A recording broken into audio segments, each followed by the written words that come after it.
ایک لقمہ پیٹ تک پہنچانے کا قدرت نے کتنا بہترین انتظام کیا ہے کہ گرم ہے تو ہاتھ بتا دیتے ہیں، سخت ہے تو دانت بتا دیتے ہیں، کڑوا یا ترش ہے تو زبان بتا دیتی ہے، باسی ہے تو ناک بتا دیتی ہے۔ بس حلال ہے یا حرام اس کا فیصلہ خود کرنا ہے۔ ہر جھوٹ ایسا نہیں ہوتا کہ اس پر تکلیف ہو، ہر دھوکہ ایسا نہیں ہوتا کہ اس پر نقصان ہو۔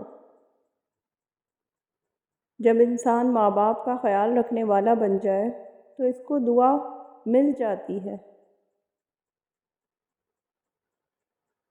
عزت نفس اور انا میں وہی فرق ہے جو فخر اور غرور میں ہوتا ہے۔ عزت نفس اور فخر کہتا ہے کہ میں بھی ہوں، لیکن غرور اور انا کہتی ہے کہ صرف میں ہی ہوں۔ سائل کی قدر کرو کیونکہ وہ آپ کو سخی بنانے آتا ہے۔ اگر عبادت غرور پیدا کرے تو مارے گئے، برباد ہو گئے۔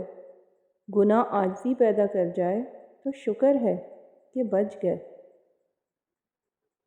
ہمارا تعلیمی نظام بچے کو سنڈریلا تو پڑھانا چاہتا ہے جو ماں سے جھوٹ بول کر گھر سے بھاگتی ہے، لیکن عبدالقادر جیلانی رحمۃ اللہ علیہ کو نہیں پڑھایا جاتا، جو ڈاکوؤں کے سامنے چھپی رقم بھی پیش کرتے ہیں اور کہتے ہیں کہ ماں نے کہا تھا کہ کبھی جھوٹ نہ بولنا۔ انسان بھی عجیب چیز ہے، دنیا فرعون والی چاہتا ہے اور آخرت موسیٰ علیہ السلام والی۔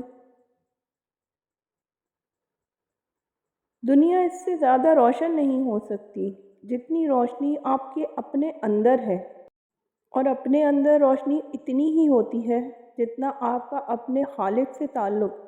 ہماری زندگیوں میں تاریکیوں کے ذمہ دار ہم خود ہیں۔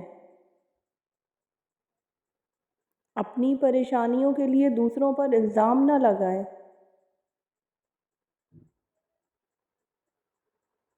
جس شخص کے بارے میں ایک مرتبہ آپ کو ذاتی تجربہ ہو جائے کہ وہ دھوکے باز یا منافق ہے تو اسے دوسرا چانس نہ دیں۔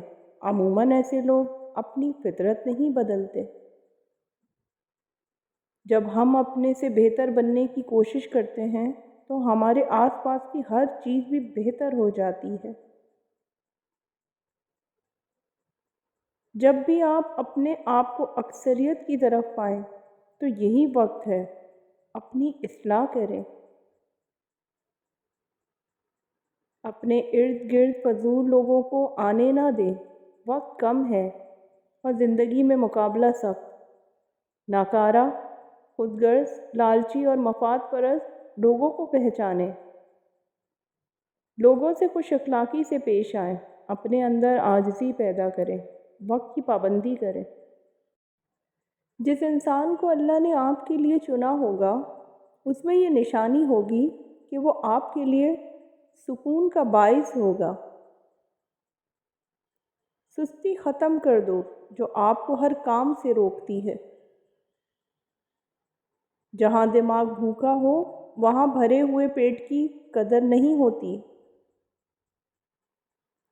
انسان دنیا میں تنہا آیا، اسے تنہا ہی واپس جانا ہے۔ انسان جتنی جلدی اس حقیقت کو مان لے اتنی جلدی سرابوں سے نکل سکتا ہے۔ یہ دنیا دھوکے میں کیسے ڈالتی ہے جب یہ اپنی چمکنے والی چیزوں میں اتنا گم کر لیتی ہے کہ اللہ کو بھول جاتے ہیں۔ تقدیر پر شکوہ نہ کریں۔ انسان اتنا عقل مند نہیں کہ اللہ کے ارادے کو سمجھ سکے۔ اللہ بالکل پسند نہیں کرتا ان لوگوں کو جو شیخی خور اور اکڑنے والے ہوں۔ آج ہم اپنی اولاد کو دین سے دور رکھیں گے تو کل یہی اولاد ہمیں اپنے سے دور کر دے گی، کیونکہ یہ دین ہی ہے جو والدین کو ان کے حقوق کا صحیح پہچان کرواتا ہے اور ان کا ٹھیک مقام اور مرتبہ سمجھاتا ہے۔